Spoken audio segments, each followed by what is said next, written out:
Hello again, gamers. Welcome back to the Board Game Captain. I'm the Captain. I'm Lynn. I'm Juliana. And today we're going to be talking about and telling you how to play and also reviewing the Adventure Zone Bureau of Balance. So I want to start by giving a big thank you to the publisher of the Adventure Zone, Together Game Studios, for this review copy of the Adventure Zone Bureau of Balance.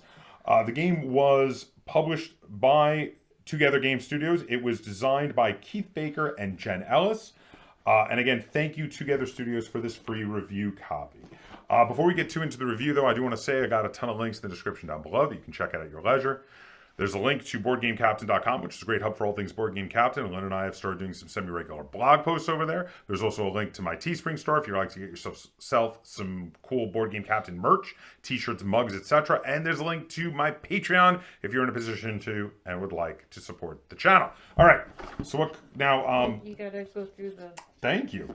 Before we get into the components, the game is listed for 2 to 5 players, ages 13 and up, and 60 to 90 minutes. So who would like to talk about the player counts? Well, I'm sure you can play it at 2 players, but it's probably not going to be very fun or easy. Well, also, playing it at 2 players actually has some alternate rules. Mm-hmm. Playing Make it easier. Yeah. So it's not quite the same experience. And 5 is it 5 players? Yeah. Where you also have one person who doesn't. No, that's 6. No, that Oh. would be yeah. 6. Okay, so at least that's not listed. Yeah. But in the 3 to 5, I feel 2 to like 5. well, yeah, but in the 3 to 5, because 5 is like a different game a little bit. Okay. But in the 3 to 5, I feel like the You mean more 2 is a different game? yeah, 2 is a different game. What did I You said say? 5. Oh, okay. Yes, 2 is kind of a different game. But I feel in the 3 to 5, it's easier and better the more players you have because everybody has a variety of different tasks that they're good at. So the more players you have involved, the more abilities and the more extra interesting stuff you can do. So I do feel like it doesn't play as well at 3 as it does at 5. What do you guys think on that? That was like my number one thing when we finished playing. I was like, this would be probably so much better if we had all of the characters and all 5 players. Yeah, so it's a little bit of an issue. Just that the player powers really work well together, but some of them aren't as complementary. It even says, not to play with the priest or the bard if you are only playing with 2 players. Yes. So, all right, let's open it up and show some of the components in here. So the first thing I've got is the rule book. Now, the rule book's full color. At times, it's not bad. I have some problems with this rule book. So there's one rule that I could not find in here. It was an obvious rule that I understood just from the cards, but I couldn't actually find it named in here. And then when we dug through it later, looking for it, I found it was first only mentioned in an aside, a little text box that should never be the place you first introduce a rule in. And then later referenced again in a quick reference page, which again is one of my gripes on this game, that there are no quick reference cards. There's just a page. It's not even the back of the book, which would be easier to reference. It's a page in the book, which means you're never going to look at it. And it's one of only 2 places this particular rule, which was fairly important, was referenced. It's almost like they assumed that we would just know what it means, which as board gamers, we did. But if this is for people who, just listen to the podcast and then have picked up a board game for the first time, it might not have been as obvious. And yeah, just like not having it as a very clearly stated rule was just kind of, I don't know. And there was another rule in there that we had trouble finding until after we played it the first time, also because it was only mentioned once and it was kind of hidden. It was once at the end of the rule book, at the very end, and then it was Yeah. I think, somewhere else, but it was mentioned in passing. It's pretty, I don't know. So now, Juliana, you're the only person who's familiar with this podcast. Obviously, this game is based on a podcast called the Adventure Zone Bureau of Balance. And for those who are not familiar with the IP that this is based on, what is the Adventure Zone Bureau of Balance? So the Adventure Zone is the podcast. They are 3 brothers and their dad who do D&D. The Bureau of Balance is one of their arcs. So, or one of their like whole story arcs, and there's Okay. just like a bunch of different stories within that. So, you know, within the game, there were plenty of references to it. So the game sets up, you set up on the board. I'm going to show the board. I do think the art and the production is pretty nice in this. You got the board here. The board is mostly a placeholder for cards. And life trackers. Yeah, and life trackers. You choose, there's multiple villains, relics, and locations, and you pick one each, a villain, a relic, and a location. They have instructions on the back how to set up their decks, and you have to like fight your way through 2 of the 3 decks, one of which must be the relic deck, because you are going out and trying to get a relic. And each time you get one of these cards, the card has a difficulty on the top, which is what you need to beat when you're trying to attack it. Different characters, you each get a character sheet, and the characters, some of them are better at certain tasks. Like I'm holding here the priest, who gets 4 strength against spooky tasks, but only 2 strength against all other tasks. So that's, you know, they're really good against spooky tasks, which this happens to be a spooky task. Some of them, and this was one of the rules that I said was only in that quick reference page and an aside, is the fact that these numbers on the side here give pluses or minuses to neighboring cards. It was not an easy to find rule. It was kind of hidden in the book. But that's the gist of how you play. You fight your way through the stacks. We're not going to go through a full tutorial on this. The rules are pretty light, if difficult to sometimes find. But yeah, that's basically it. You just shoot. You on your turn. You do a challenge. If you fail a task, the card shows you how much damage you take. If you succeed, it shows you how much loot you get on the bottom. So the loot's then the little with the little diamond. The damage is with the skull. If you get 3 loot, you can turn it in for item cards, which give you cool boosts that you can use and cool abilities that you can use for certain things. The items are really how you win the game. I mean, that's really it. It's not a huge amount to this. We're not going to go, like I said, we're not going to go into a full tutorial on this. I mean, the main thing is the story. We create the story based on the cards, which was the fun part for me. Yes. So Yeah, the cards give you like an idea. It'll say like, you know, it'll give you like a thing that's there, and then you have to explain like why it's there, what it's doing. Yeah. So like you have 3 things. 3 cards are face up at a time. They give you the background. You make a story. You try to be humorous. You try to come up with funny solutions to problems, and then if you succeed at them, you get the loot. If you fail, you take damage, and you try to basically succeed completely before you take all the damage. Okay, so I mean, this is the gist of how the game plays. Like I said, it's fairly simple, so I don't think this one needs much of a tutorial. Plus, It's just you know, making stuff up anyway. yeah, there's a lot of storytelling. It's less about the rules than it is about just being silly, coming up with stories, having fun. Yeah. Yeah. It definitely matters who you play this with. Yeah. Because, yeah, if you play this with people who aren't going to be creative and come up with funny solutions and funny stories, this game is going to fall really flat. Right. You have to play it with people that are going to ham it up. But even then, like, we really hammed it up. And I don't know if you can tell yet, but we're not exactly raving about this one.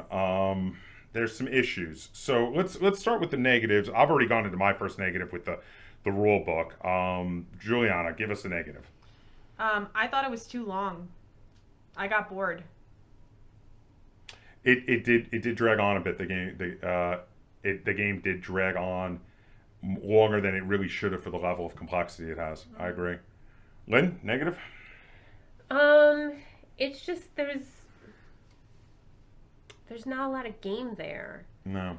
It's just you're picking you pick something to do, and then you roll the die, and then either you pass or you fail, and then it goes on to the next person. And like there is a point in the game where it was like we just kept passing the die because we didn't have the ability to defeat anything on there unless we got a critical hit, and that's only one side of the die, so it was just us rolling for like 6 turns until one of us got a crit. Which leads me to my next negative. So the reason we were able to keep rolling had to do with an item. The Shield of Shielding. Right, which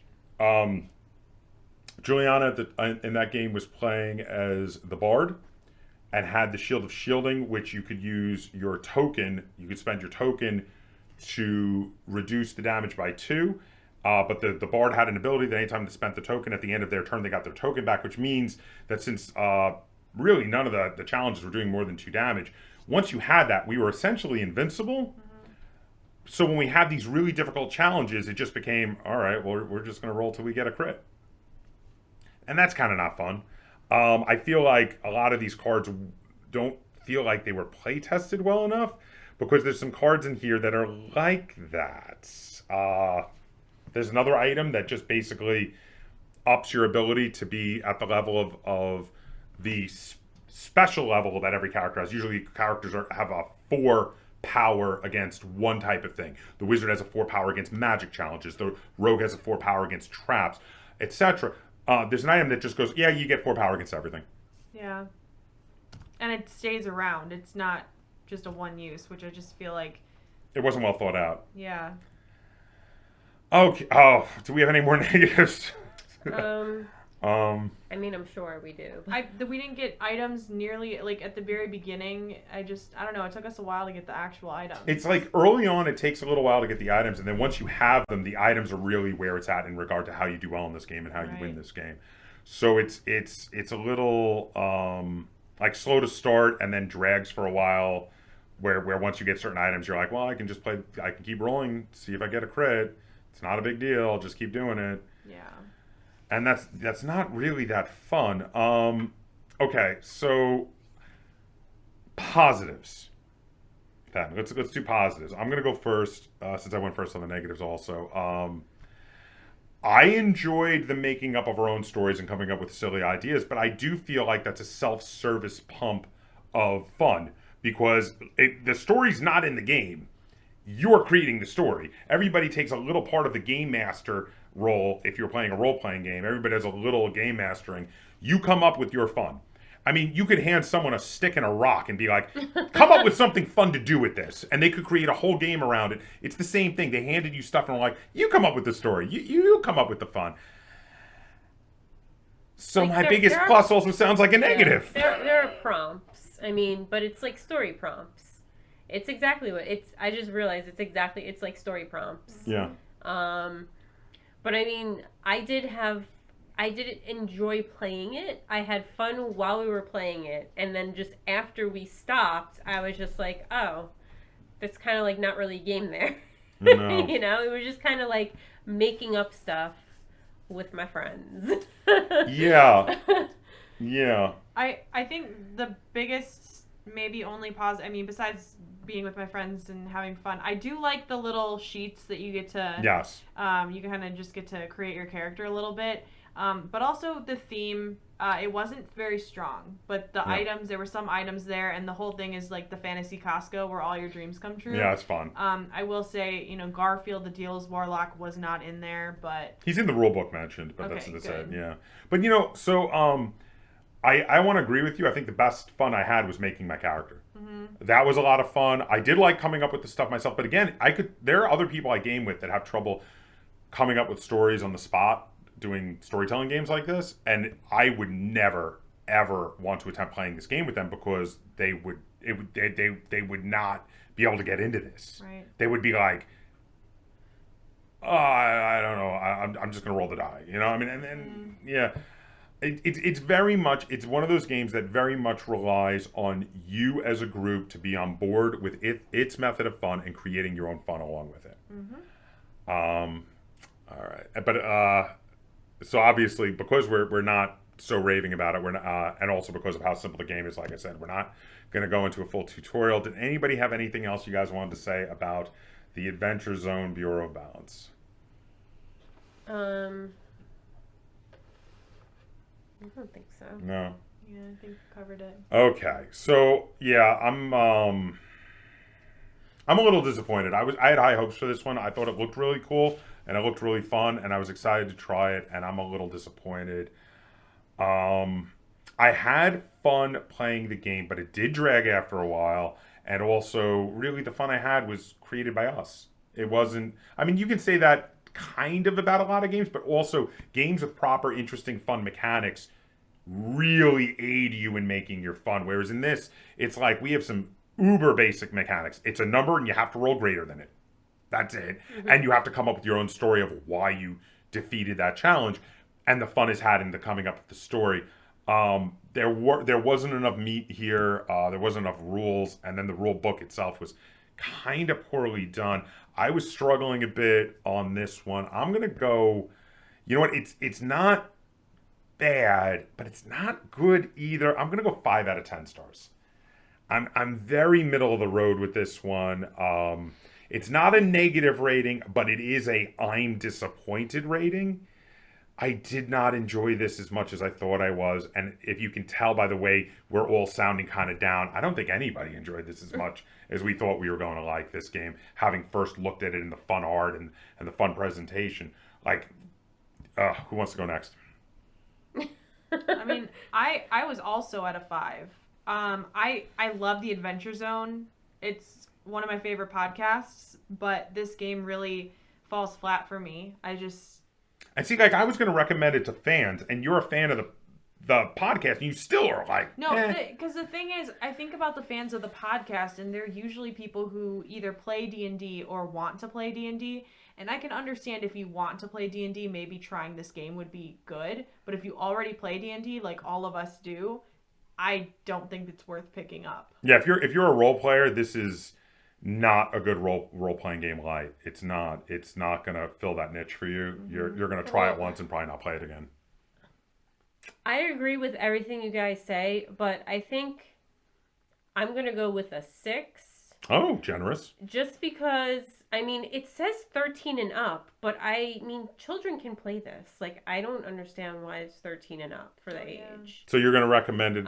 So I could see this as being something that, like, a family would play. Like, if you have 2 parents who are into role-playing games, but maybe their kids aren't quite into them or are too young to, like, really grasp things. Like, a kid can roll a die. The die is ginormous. That's like, actually a really toddler fair can point. roll this, you know, and be involved. And usually toddlers will know numbers at that point, and it doesn't go past 6. So That's I never even thought about that. That's not bad. That's not a bad recommendation. I mean, it's not like the greatest game to play with children, but if it's all you got, you know. So 6 is you kind of like it. It's good, but it's the lowest good score.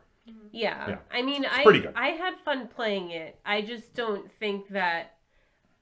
I mean, I would play it like often and with everyone, you know. You know, I feel like my enjoyment was at a 6, but the rule book issues brought it down, the whole rating down to a 5 for me. Because originally when we were talking about it, I was like, I think I might be at a 6, and then it was the constant discussion of the issues with the rule book that were like, I have to penalize it for the poor rule book, because I hate that kind of poor revisions in the rule book where they you can't find rules. Well, and like, as I was saying, you read rule books all the time because you play lots of new games. So it's just, I don't know. All right, so 5, 6 is 1 thumb up. Lynn's got 1 thumb up because she gave it a 6 out of 10, which is a positive score. 6 out of 10 means she kind of likes it, and it's pretty good. But she would kind of really need to be in the mood to play it. Is that fair? You'd really need to be in the mood to play it. Whereas we're at 5s. I don't think this one's staying in my collection. I think I'm going to give this on to somebody else. In fact, Juliana was just telling me that a friend of hers who is a big fan of the podcast wanted to check this out. So I think we're going to give it to them to play. But there you have it. If you have any questions, comments, or concerns on this video or the Adventure Zone Bureau of Balance, the game at least, because I'm not too familiar with the podcast myself, put them in the comments down below. And if you enjoyed this review, feel free to give this video a like, share it on all forms of social media, and if you haven't already, please subscribe to the Board Game Kaptain. That's Kaptain spelled with a K on YouTube. And until next time, game on. Game on. I did it on time. You did? No, I'm laughing because of how down we all sound. Yeah, we do sound very we do because it's just. And again, I'm leaving this all in. You know what? Again, it's not because it's bad. It's just it was such a disappointment. Oh yeah, no. I don't know. I was disappointed. I agree.